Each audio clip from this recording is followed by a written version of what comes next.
Assalamualaikum warahmatullahi wabarakatuh. Perkenalkan, nama saya Muhammad Putra Pradika dengan NIM 2022 101103114226. Kelas Penologi Viktimologi kelas G. Ya, pada kesempatan kali ini saya akan memaparkan sedikit materi terkait penugasan saya dengan tema tujuan dan pedoman pemidanaan menurut Undang-Undang Nomor 1 Tahun 2023, tepatnya KUHP baru. Materi ini menjadi sangat penting karena KUHP baru membawa perubahan besar dalam filosofi pemidanaan di Indonesia. Setelah lebih dari 1 abad menggunakan KUHP warisan kolonial yang bersifat sangat retributif. Pada pembahasan kali ini, Indonesia memiliki rumusan pemidanaan yang lebih modern, humanis, dan juga progresif. Sebagai mahasiswa Fakultas Hukum, tepatnya kita harus memahami tujuan pedoman pemidanaan itu sendiri, merupakan bagian penting dari pembentukan cara pandang kita sebagai calon penegak hukum. Pemidanaan bukan hanya membahas tentang menjatuhkan hukuman, tetapi juga bagaimana hukum itu bekerja untuk menjaga ketertiban, melindungi masyarakat, serta memastikan bahwa keadilan itu ditegakkan. Tanpa pemahaman yang mendalam mengenai dasar pemidanaan, seorang calon praktisi hukum akan cenderung melihat pidana sangat sempit, sekedar sebagai balasan dan sebagai perbuatan yang salah. Pemidanaan juga merupakan titik temu antara berbagai aspek daripada keilmuan hukum itu sendiri, yang mana filosofi hukum, teori keadilan, kebijakan kriminal, hingga aspek teknik peradilan. Sementara itu, pedoman pemidanaan memberikan gambaran yang konkret mengenai bagaimana hakim yang seharusnya mempertimbangkan berbagai faktor sebelum menjatuhkan putusan. Pengetahuan ini sangat penting karena banyaknya persoalan keadilan dalam praktek hukum di Indonesia. Kalau kita membahas lebih jauh, sebagai mahasiswa hukum juga kita tidak hanya dipersiapkan untuk memahami pasal demi pasal, tetapi juga untuk menghayati nilai-nilai yang terkandung di dalamnya. Tujuan daripada pedoman pemidanaan itu sendiri mengajarkan bahwa hukum tidak boleh dipisahkan dari nilai-nilai kemanusiaan itu sendiri. Pemidanaan harus mempertimbangkan kondisi sosial. Dengan memahami ini, dari sejak kita mahasiswa hukum, kita belajar menjadi insan hukum yang tidak hanya menguasai teori, tetapi juga sensitif dan adaptif terhadap realitas sosial. Pemahaman mendalam tentang tujuan dan pedoman pemidanaan juga menjadi bekal yang penting untuk kita sebagai advokat, jaksa maupun karir-karir hukum yang lainnya, agar kita tidak mencapai kesalahpahaman dalam beretika beradvokat atau semacamnya.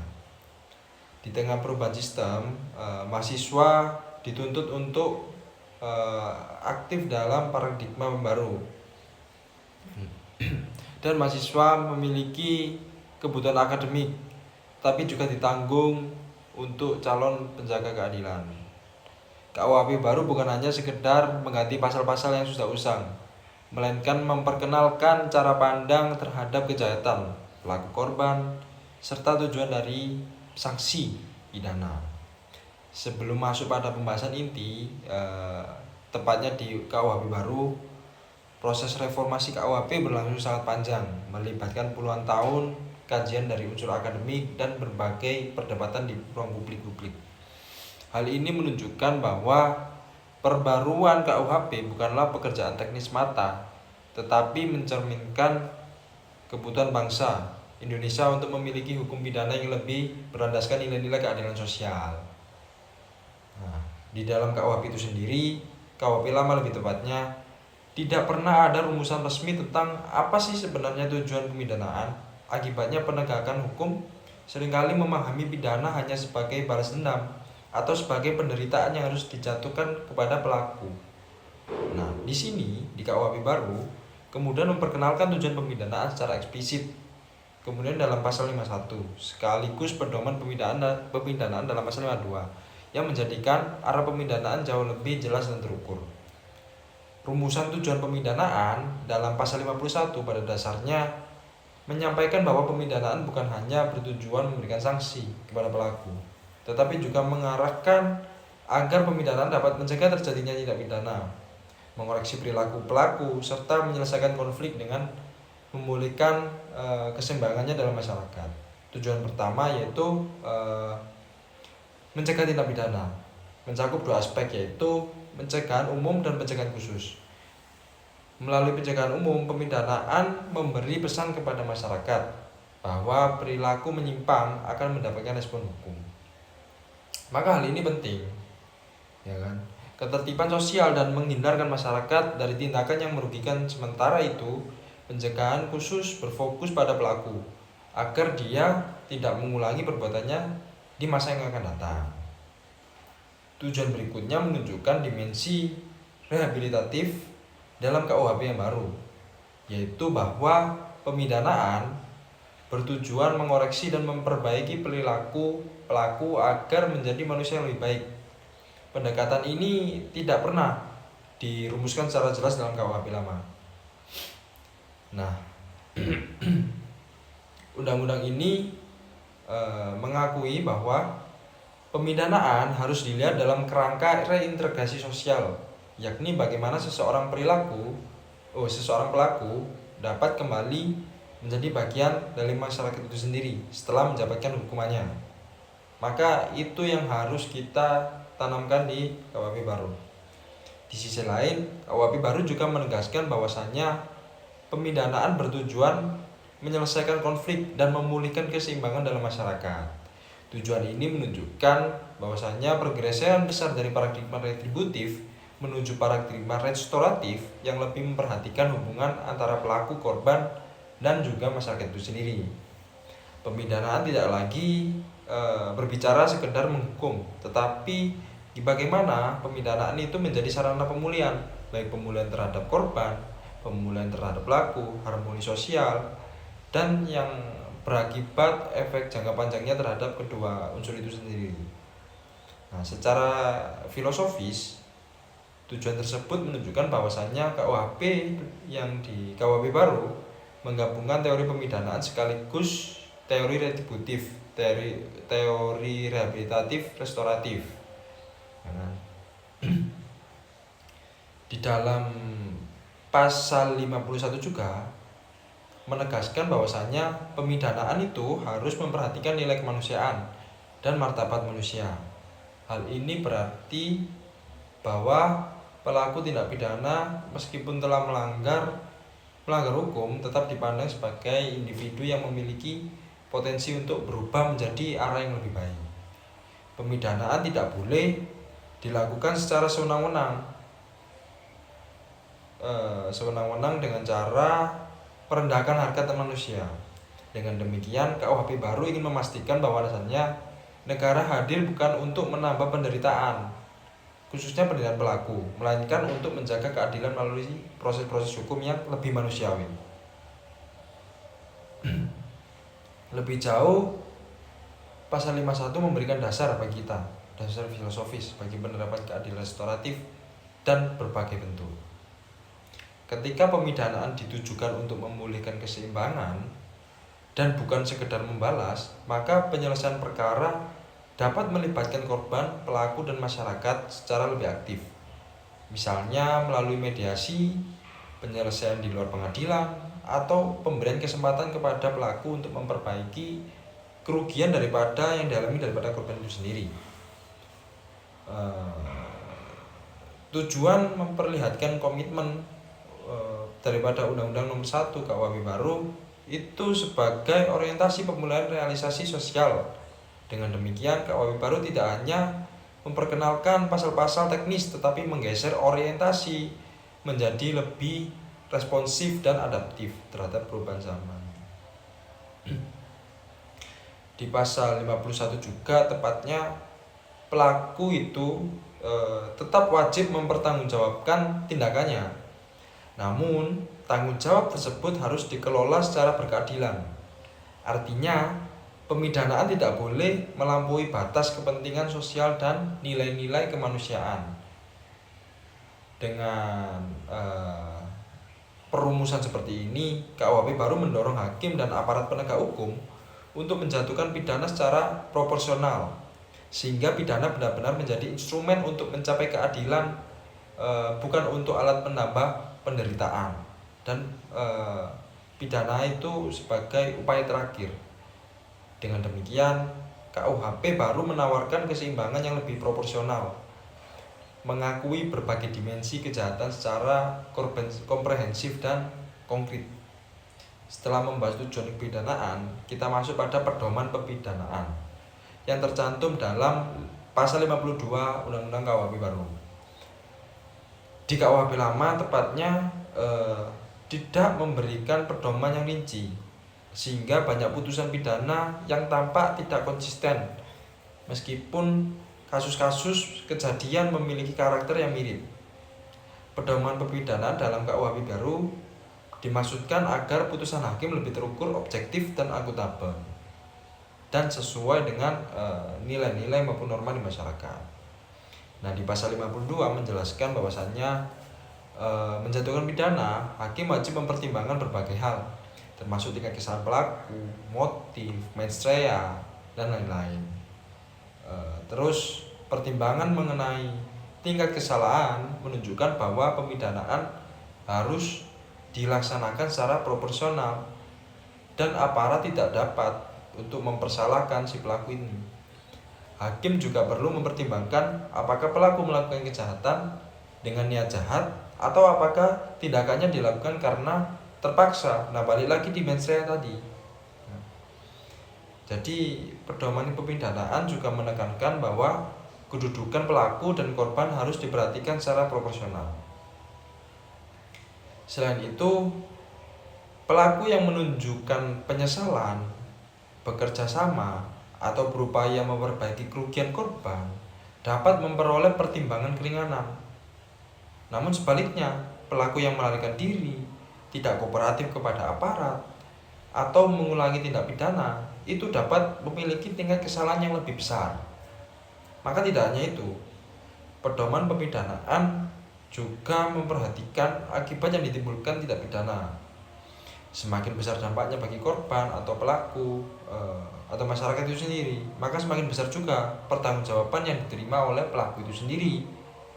Namun, di sini di KUHP baru menegaskan bahwasannya pemidanaan harus selalu mempertimbangkan masa depan pelaku dan keseimbangannya dengan kepentingan korban dan masyarakat. Dengan demikian, putusan daripada kepidanaan tidak hanya berpijak pada unsur pembalasan, tetapi mempertimbangkan kemanfaatan dan keadilan jangka panjangnya itu sendiri. Pada akhirnya, di dalam KUHP baru menunjukkan bahwa pemidanaan di Indonesia kini bergerak menuju pendekatan yang lebih manusiawi, berorientasi pada pencegahan, pemulihan, dan perbaikan. KUHP baru menawarkan arah baru yang tidak menekankan hukuman, tetapi menekankan pemulihan dan keadilan substantif.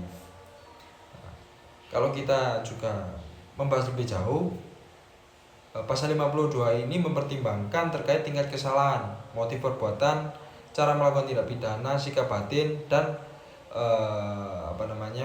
pengaruh-pengaruh pidana serta pengaruh tindak pidana terhadap korban maupun masyarakat. Ya kan? Dengan kata lain, pidana itu tidak boleh dijatuhkan semata karena ada perbuatan melawan hukum, tetapi harus didasarkan pada pertimbangan menyeluruh tentang konteks perbuatan dan individu pelaku. Hakim di dalam pengadilan tidak lagi terikat secara kaku pada ancaman-ancaman pidana maksimum dalam undang-undang, tetapi hakim itu wajib mempertimbangkan tujuan pemidanaan sebagaimana yang telah dijelaskan dalam pasal 51, yang dimana pasal ini memberikan keseimbangan antara kepastian hukum dan fleksibilitas yudisial, sehingga putusan-putusan yang dijatuhkan itu dapat benar-benar mencerminkan kondisi konkret dalam perkara yang dialami itu sendiri. Pasal ini juga menunjukkan bahwa Undang-Undang KUHP baru mendorong sistem peradilan yang lebih responsif terhadap kebutuhan masyarakat. Kalau kita selanjutnya kita masuk di pasal 53, itu mengatur mengenai keadaan yang dapat memberatkan dan meringankan pelaku. Ketentuan ini sangat penting karena menjadi alat bagi hakim untuk menentukan seberapa berat sih hukuman pidana kepada seorang terdakwa, ya kan? Jadi hal ini mengakibatkan dampak luas bagi masyarakat, dilakukan terhadap kelompok yang rentan atau dilakukan dengan cara-cara yang keji. Sementara itu, faktor yang meringankan antara lain terdakwa menunjukkan penyesalan, mengakui kesalahan, belum pernah dihukum, sebelumnya masih berusia muda, atau hal-hal lain yang bisa meringankan. Di pasal 53 ini memastikan bahwasannya putusan hakim itu tidak hanya benar-benar sebagai unsur perbuatan pidana, tetapi juga mempertimbangkan kondisi personal daripada pelaku, dinamika sosial di sekitarnya, kondisi sosial pelaku, dan lain-lain. Dengan adanya pengaturan seperti ini, sistem hukum memberikan paduan yang lebih terukur bagi hakim dalam mempertimbangkan seluruh aspek yang terkait. Selain melindungi masyarakat dari pelaku yang berbahaya, ketentuan ini juga mencegah munculnya putusan yang berlebihan atau tidak proporsional bagi pelaku. Yang sesungguhnya pelaku itu memiliki tingkat kesalahannya rendah dan bisa berpotensi untuk diperbaiki. Dengan demikian, pasal 53 memperkuat tujuan pemidanaan yang menekankan bahwasannya keseimbangan antara perlindungan masyarakat dan perlindungan hak-hak pelaku itu harus digaungkan. Kemudian kita masuk pada pasal 54.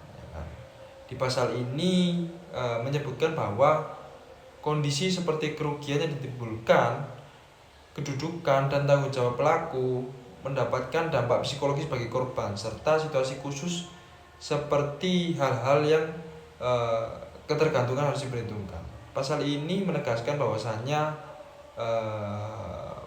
menyamaratakan perkara tetapi harus berlandaskan pada fakta-fakta konkret dalam setiap peristiwa. Pada pasal 54 ini memberikan kerangka yang lebih besar, detail bagi hakim agar dapat memahami permasalahan yang lebih kompleks dalam suatu tindak pidana. Pengaturan keadaan khusus dalam pasal 54 juga memperjelas bahwa keadilan substantif tidak dapat dicapai hanya melalui pendekatan normatif. Di pasal 54 ini mengharuskan hakim melihat semua faktor tersebut secara menyeluruh. Dengan begitu, putusan hakim akan mencerminkan realitas dan kebutuhan pemulihan tersebut, pemulihan sosial, bukan hanya sekedar penerapan norma-norma secara mekanis. Kehadiran pasal 54 ini menguatkan arah pembaruan hukum pidana yang lebih manusiawi, restoratif, responsif terhadap dinamika yang timbul di dalam masyarakat sendiri. Jika kita melihat secara keseluruhan, maka pasal 51 sampai dengan pasal 54 memberikan arah yang jelas tentang bagaimana pemidanaan harus dijalankan dalam sistem hukum Indonesia yang baru. Selain itu, di pasal 54 itu sendiri juga menunjukkan bahwasannya pemidanaan tidak hanya berbicara tentang pelaku dan korban, tetapi juga tentang konteks sosial yang melingkupi tindak pidana tersebut. Misalnya banyaknya kasus yang terjadi dalam situasi yang tidak sederhana. Pelaku berada dalam hubungan kerja yang eksploitatif, berada bawah tekanan ekonomi, atau menjadi bagian dari lingkungan sosial yang mendorong daripada tindak pidana. Dalam kondisi seperti ini, pasal 54 memberikan ruang bagi hakim untuk mempertimbangkan faktor-faktor yang mempengaruhi pelaku melakukan tindak pidana. Pasal 54 ini juga mempertegas bahwa pemulihan bagi korban tidak boleh diabaikan dalam menentukan pidana. Dampak psikologis dan ekonomi yang dialami oleh korban harus menjadi bagian dari pertimbangan hakim. Hal ini penting karena hukum pidana tidak hanya bertujuan memberi efek jera kepada pelaku, tetapi juga memastikan bahwa korban dipulihkan hak-haknya. Dengan kita berkaca pada paradigma pemidanaan dalam KUHP baru, tepatnya Undang-Undang Nomor 1 Tahun 2023, maka bukan hanya sekedar menekankan penghukuman, tetapi menekankan keseimbangan antara keadilan bagi korban, tanggung jawab pelaku, dan ketertiban daripada masyarakat. Tujuan yang ingin dicapai adalah tercapainya keadilan yang utuh, bukan keadilan yang berbentuk formalistik. Dengan pedoman pemidanaan yang lebih komprehensif, hakim dapat memiliki dasar yang kuat untuk menjatuhkan putusan yang proporsional, bijaksana, dan sesuai regulasi dan nilai-nilai daripada kemanusiaan. Demikian mungkin pemaparan dari saya mengenai tujuan dan pedoman pemidanaan berdasarkan Undang-Undang Nomor 1 Tahun 2023, Kitab Undang-Undang Hukum Pidana. Besar harapan saya bahwa pemaparan ini dapat memberikan gambaran besar yang jelas mengenai arah pidana Indonesia itu sendiri. Mungkin sekian kalau pemaparan dari saya. Akhir kata dari saya, kalau ada salah kata saya mohon maaf sebesar-besarnya, kalau ada benarnya saya mohon maaf sebesar-besarnya, kalau kelebihan benarnya. Nun wal qalami wa ma yasturun, billahi fisabilil haq, fastabiqul khairat. Assalamualaikum warahmatullahi wabarakatuh.